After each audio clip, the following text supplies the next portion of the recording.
नमस्कार.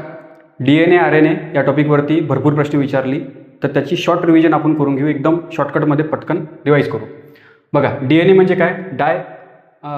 डायऑक्झिरायबोन्यूक्लिक ॲसिड हा त्याचा फुल फॉर्म. RNA म्हणजे रायबोन्यूक्लिक ॲसिड. ठीक आहे. आता हे कुठे असतात? आपली जी पेशी असते, प्राण्यांची पेशी, झाडांची पेशी, हे जी पेशी असते, पेशीच्या आतमध्ये न्यूक्लियस आणि न्यूक्लियसच्या आतमध्ये क्रोमोझोम्स असतात. त्याला आपण गुणसूत्र म्हणतो. आता माझ्या अंगामध्ये जेवढे काही गुण आहेत ते या क्रोमोझोममुळे आलेलं आहे.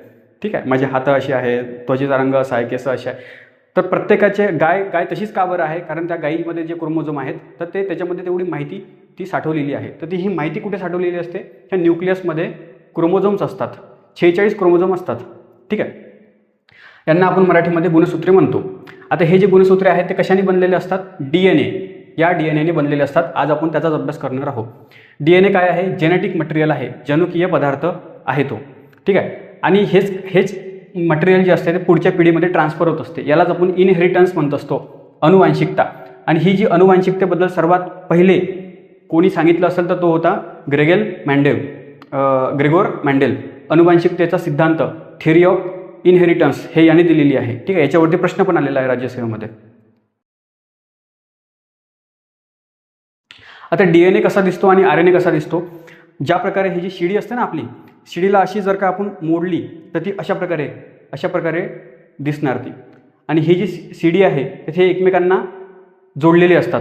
ठीक आहे. यांना आपण न्यूक्लियोटाईड म्हणत असतो. ठीक आहे. ते पुढे तुम्हाला सांगणारच आहे. पण DNA असा असतो, डबल हेक्झिकल त्याचं स्ट्रक्चर असते, आणि RNA हा सिंगलवालाच असतो. ठीक आहे. आता DNA RNAमध्ये फरक काय आहे? DNA काय आहे? आपली जनुकीय माहिती साठवण्याचं काम DNA करत असतो, परंतु आपल्या शरीरामध्ये प्रोटीन बनवण्याचं काम हा RNA करत असतो. बरं, RNA कशापासून बनतो? DNA पासूनच बनत असतो. ठीक आहे. बघा, DNA आणि RNA हे कशाने बनलेले असतात? न्यूक्लियोटाईडनी बनलेले असतात. न्यूक्लियोटाईड हा एक मॉलिक्यूल आहे, मोठा मॉलिक्यूल आहे. त्याच्यामध्ये कोणकोणते मॉलिक्यूल असतात? तर 3 प्रकारचे मॉलिक्यूल असतात. एक असतो पेंटॉस शुगर, दुसरा असतो फॉस्फेट ग्रुप, आणि तिसरा असतो नायट्रोजन बेस. आता हे जे नायट्रोजन बेस, याच्यावरती प्रश्न आलेले आहेत. नायट्रोजन बेस वेगवेगळे 5 प्रकारचे आहेत. ठीक आहे. ॲडेनाईन, थायमिन, सायटोसिन, ग्वानिन आणि युरॅसिल अशी 5 प्रकारचे आहेत. DNA मध्ये कोणते असतात? तर बघा, हे जोड्याने राहतात, दोघं असे ग्रुपमध्ये राहतात. तर DNA मध्ये सर्वात आधी पाहू आपण. DNA मध्ये कोणाकोणाची जोडी असते? तर ॲडेनाईनची जोडी थायमिन सोबत असते आणि ग्वानिनची जोडी सायटोसिन सोबत असते. हे 4 जे असतात ते DNA मध्ये असतात. RNA मध्ये ॲडेनाईनची जोडी युरॅसिल सोबत असते. बघा, DNA मध्ये ॲडेनाईनची जोडी थायमिन सोबत होती, परंतु RNA मध्ये युरॅसिल सोबत आहे ॲडेनाईनची जोडी. ठीक आहे. आणि ग्वानिनची जोडी सायटोसिन, हे दोन्ही याच्यामध्ये सारखंच. हे लक्षात कसं ठेवायचं? हे पटकन विसरतो आपण. ते एक ट्रिक आहे आपल्याजवळ. ॲट UGC काय आहे? युनिव्हर्सिटी ग्रँट कमिशन, आपण GS मध्ये वाचतो.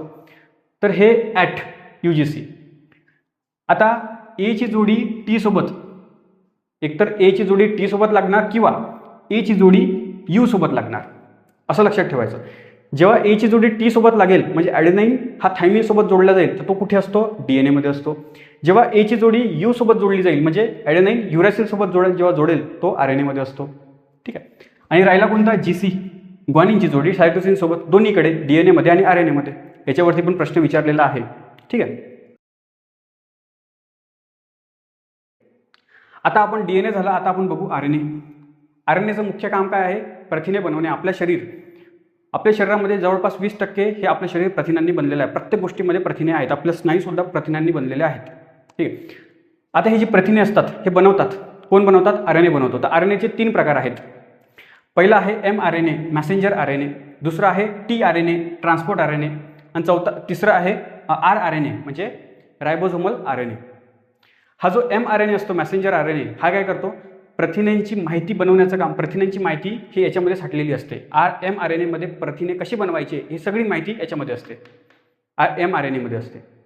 ही जी माहिती आहे ती रायबोझोमपर्यंत घेऊन जाणे. रायबोझोम एक प्रकारे प्रथिने बनवण्याची फॅक्टरी आहे, तिथे प्रथिने बनवल्या जातात. हे प्रथिने रायबोझोमपर्यंत, हे जे mRNA आहे ते रायबोझोमपर्यंत घेऊन जाण्याचं काम कोणता RNA करतो? tRNA, म्हणून याला ट्रान्सपोर्ट RNA म्हणतो. आणि ॲक्च्युअलमध्ये जो प्रथिने बनवतो, प्रोटीन बनवतो, तो कोण आहे? rRNA, रायबोझोमल RNA. लक्षात. आता DNA आणि RNA यांच्यामध्ये जी माहिती असते ती माहिती कोडमध्ये साठवलेली असते. कोड जसं कम्प्युटर हा कोडमध्ये बायनरी कोडमध्ये तो कम्प्युटरची लँग्वेज असते 011100001 अशा प्रकारे. त्याचप्रकारे ही जी DNA आणि RNA मध्ये जी माहिती असते ना ती सुद्धा कोडमध्ये असते. त्यांना आपण कोडॉन्स म्हणतो असतो. पण काय कोडॉन्स, ठीक आहे. ज्या प्रकारे तिकडे कम्प्युटरमध्ये 0101 असते त्याचप्रकारे इथे कशापासून बनलेली असते तर ह्या 5 नायट्रोजन बेस ATUGC यांच्यापासून ह्या तिघांच्या जोड्यामध्ये असतात. ह्या तिघांची जोडी म्हणजे एक कोडॉन, तिघांची जोडी म्हणजे एक कोडॉन. आता प्रोटीन जेव्हा बनायला लागते तर कोणत्या कोडॉनपासून सुरुवात होते हे बघा. प्रोटीन बनण्याची सुरुवात कोणत्या कोडॉनपासून होते तर AUG पासून होते. हे पाठ करावं लागेल, याच्यावरती प्रश्न विचारलेला आहे. AUG पासून कोणतंही प्रथिने असू द्या सुरुवात त्याची AUG पासून होईल. म्हणजे जेव्हा हा AUG वाला कोडॉन एका ठिकाणी थांबेल त्याच्या मागे मग बाकीचे कोडॉन हे त्याला चिकटायला लागेल आणि DNA बनेल, म्हणजे RNA बनेल आणि प्रोटीन बनेल. आलं लक्षात. त्याचप्रकारे आता हे प्रोटीन बनून राहिलं पण कुठेतरी थांबावं लागेल ना. ते थांबवणारं कोडॉन कोणतं असतो हे 3 प्रकारचे असतात.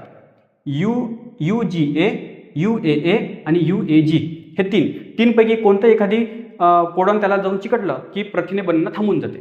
तर हे पाठ करावं लागेल. सुरुवात कोण करतो AUG आणि थांबवतो कोण तर UAG, UAA आणि UAG. AUG सुरू करतो आणि UGA, UAG हे बंद करतात. ठीक आहे. हे पाठ करावं लागेल तुम्हाला. ठीक आहे. याच्यासाठी कुठल्याही प्रकारची ट्रिक वगैरे नाही आहे. तर अशा प्रकारे हे शॉर्टकटमध्ये आपण रिवाईज केलं. तुम्हाला समजलं असणार. याच्यावरती 4 प्रश्न विचारलेले आहे ते तुम्हाला व्हिडिओमध्ये येईलच. ठीक आहे. धन्यवाद.